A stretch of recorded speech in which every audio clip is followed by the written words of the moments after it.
저희 엄마도 우리 최 차장님을 너무나 좋아하십니다. 너무나 좋아하십니다. 네. 어머니도.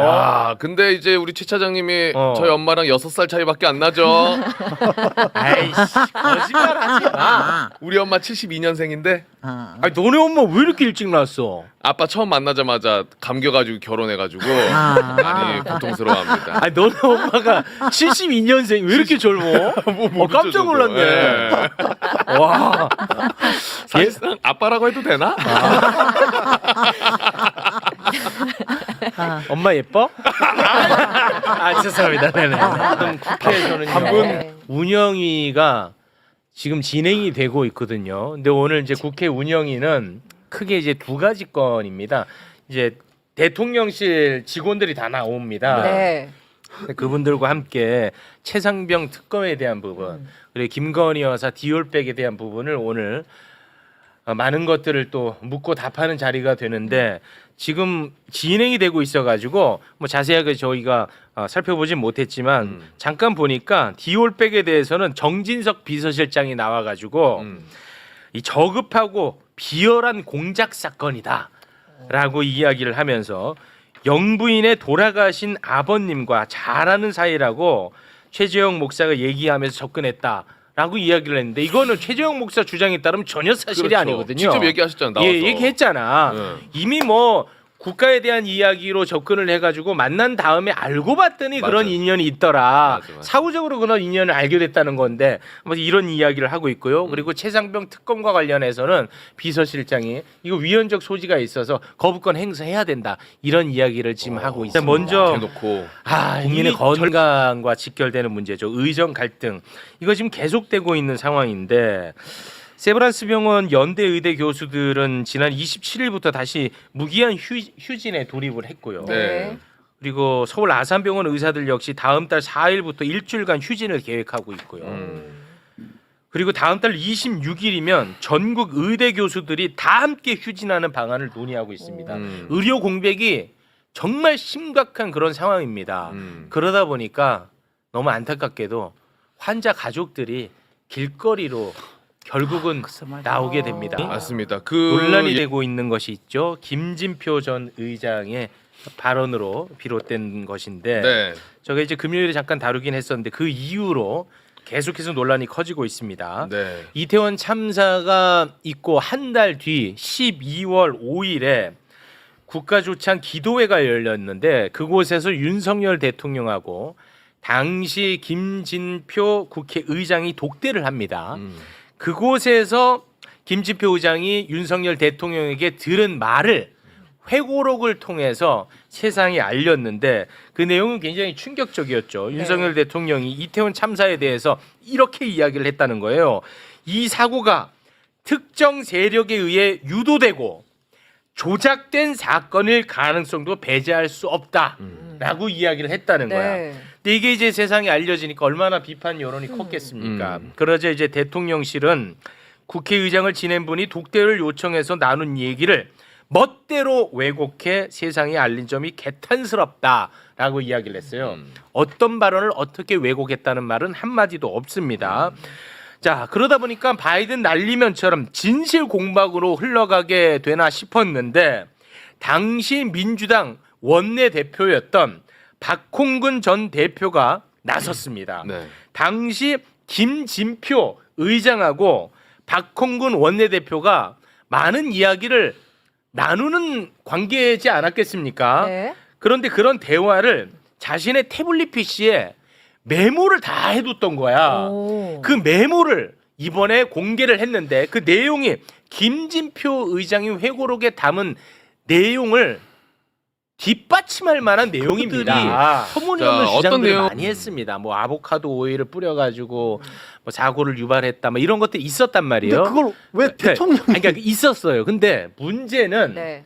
당시 경찰이 그 부분들을 수사를 해서 이것은 사실이 아니라는 것을 결론을 낸 이후에 거의 한 달 이후야. 이후에 윤석열 대통령이 이런 생각을 갖고 있었다는 거예요. 그러니까 내가 한숨. 그게 핵심입니다. 또 아까 헬로윈 얘기한 거죠. 파티 세 번- 하는데 축제 하는데 그럼 언론이 거기 가면 큰일 납니다라고 얘기합니까? 이거 서울시도 이거 엄청나게 홍보하는 행사입니다. 네. 전 세계적인 정책을 연구하는 곳인데 여기에서 그때 당시 상황을 막 연구를 해봤더니 네. 야 이거 이상민 장관 경질하지 경질. 않으면 안 되겠다 음. 하는 것을 대통령실에 보고를 했는데 그걸 받았던 윤석열 대통령이 아니 어떤 이런 경질 이렇게 했다는 거예요. 네. 야. 근데 물론 이제 당시에 여의도 연구원장이었던 김용태 전 원장이 이번에 나서서 그것은 사실이 아니다. 그러다 보니까 라는 입장을 이번에 내긴 국민들의 이 했습니다. 이 분노가 국회 국민청원을 통해서 폭발하고 있는 양상입니다. 네. 국회 국민청원은 5만 명의 동의가 넘으면 국회는 해당 상임위에 해당 청원을 회부하게 되어 있습니다. 네. 5만 명만 넘으면 네. 해당 상임위에서 그 건을 이제 논의를 거쳐서 법안 발의를 할지 말지 여부를 이제 결정을 하겠지요. 그런데 윤석열 대통령 탄핵 소추안 즉각 발의를 촉구하는 국회 국민청원이 불과 3일 만에 3일 만에 5만 명 동의를 넘겨서 해당 상임위인 법사위에 이미 회부가 된 상태입니다. 네. 그리고 열흘이 지난 지금 70만 명의 동의를 넘어서고 있고 80만 명. 정확하게 제가 잘 몰라서 안 그래도 80만 여쭤보려고 명. 그래요. 네. 지금 아주 폭주하고 그래서는요. 있다면서요. 자, 일단 10월 지금 4일 본회의 통과를 목표로 지금 진행을 하고 있습니다. 그런 상황 속에서 대한민국 여당, 다시 말해 국민의힘 당 대표가 되겠다고 하는 한동훈 후보자는 최상병 특검에 대해서 새로운 안을 제시하지 않았습니까? 네. 민주당 특검에 대해서는 대통령이 거부권을 행사해야 된다고 이야기를 하지만 한동훈 후보자가 대법원장이 특검을 추천하는 국민의힘 버전 특검법을 만들어야 된다. 이런 이야기를 하고 있거든요. 네. 제발 여기에 대해서 한 번만 좀 손 한 번 잡아달라고 눈물로 호소했다. 네. 진짜 그 바로 현장에서 네. 한동훈 위원장 바로 당시에는 위원장이었죠. 네, 위원장이었죠. 그거 우리가 네. 영상 틀었잖아요 네. 그때. 예. 그냥 외면했잖아. 아니 들은 척도 안 주고 했잖아요. 싶은 거야. 저는 여기에는 이게- 진정성이 없는 거예요. 그냥 요 두 가지를 다 갖고 싶은 거야. 욕심꾸러기지. 네. 그러다 보니까 하나도 안 돼. 김건희 여사 이름은 입 밖에 입 내지도 밖에도 못 못하고. 내고. 네. 그러니까 아무것도 중심으로 한 김건희 해병대 여사 예비역들도 길거리에 나가서 싸우고 있습니다만 또 다른 한편에서 다른 해병대 전우들이 길거리에 나와 있거든요. 네. 저희가 사진을 보여드렸었죠. 이분들이 나와서 와 용기 있다 드디어 나오시는구나 했는데 이분들은 오히려 특검을 찬성하는 야권을 향해서 최상병을 정치에 악용하지 말라는 정말 어처구니 없는 정반대의 목소리를 내고 있습니다. 그런 가운데 일생 해병을 팔아서 인기를 구가했던 김흥국 씨는 와 해병에 좌파가 있다는 건 난 처음 알았다. 라는 정말 희대의 망언을 진짜 했습니다. 심각해. 여러분 검찰 이슈에 여기에 진짜 좀 관심을 많이 가져주셨으면 좋겠습니다. 짧게 제가 정리를 하겠습니다. 네. 지난 대선 때 전 국민적 관심사는 단연 대장동 의혹이었습니다. 네. 이건 이견이 없습니다. 관련해서 뉴스타파는 신학님과 김만배의 대화를 보도합니다. 그 보도의 핵심은요. 대장동 일당의 불법 대출과 관련해서 윤석열 검사가 수사를 무마했던 것 아닌가 하는 의혹 보도예요. 이 보도를 했다는 이유로 신학님과 김만배는 현재 구속이 됐습니다. 이거 많이 다뤘죠. 네.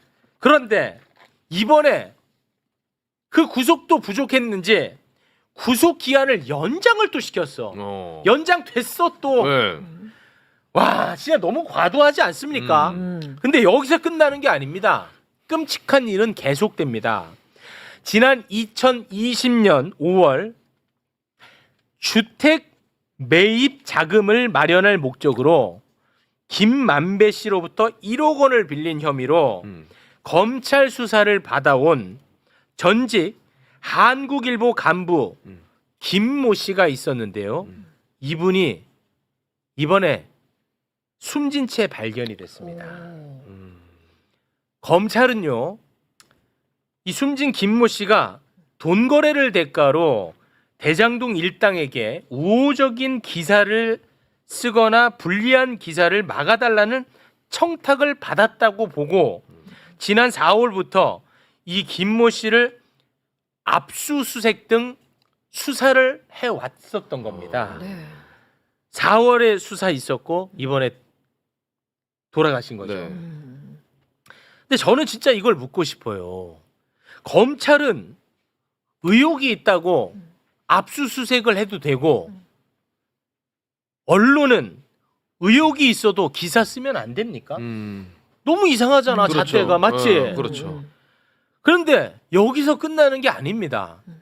신앙님 구속의 핵심은 윤석열 대통령 명예훼손인 것처럼 알려져 있는데 물론 그것도 이유가 있습니다만 그걸로는 이유가 좀 부족했는지 공갈 혐의가 갑작스럽게 들어갑니다. 공갈. 네. 이 공갈 혐의가 도대체 어디서 나왔는지 모르는 사람이 훨씬 더 많을 겁니다. 네. 참고로 이 공갈 혐의는 대장동하고 전혀 관련 없습니다. 별건이에요 또? 별건이에요. 오. 뉴스타파 건으로 신앙님 휴대전화를 포렌식해서 살펴봤겠죠. 보고 있겠죠. 네. 그러다가 둘 사이에 나눈 대화를 알게 된 거야. 오. 그래서 그 건으로 야 이거 공갈이네. 별건이지. 그리고 개인 간에 있던 그냥 개인 간에 있던 대화인 거야. 오. 대장동하고는 전혀 관련 없습니다. 네. 그 완전 별건인 거죠. 그 건으로 이 의사를 불러서 2번에 걸쳐 12시간 조사를 합니다. 그래서 이걸 공갈로 네. 구속영장을 치는 거야. 구속영장까지. 근데 거기서 자 형님 거기서 멈추지 않습니다.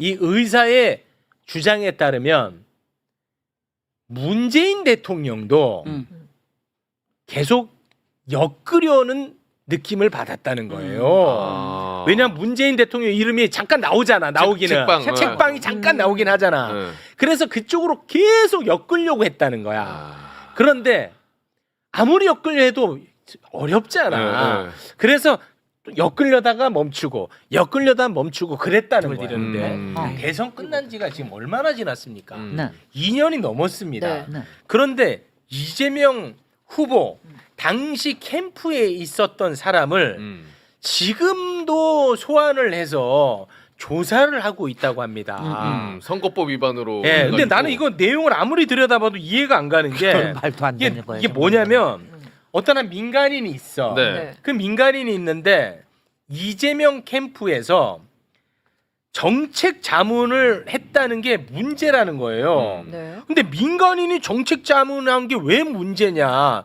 나는 그게 좀 이해가 안 갑니다.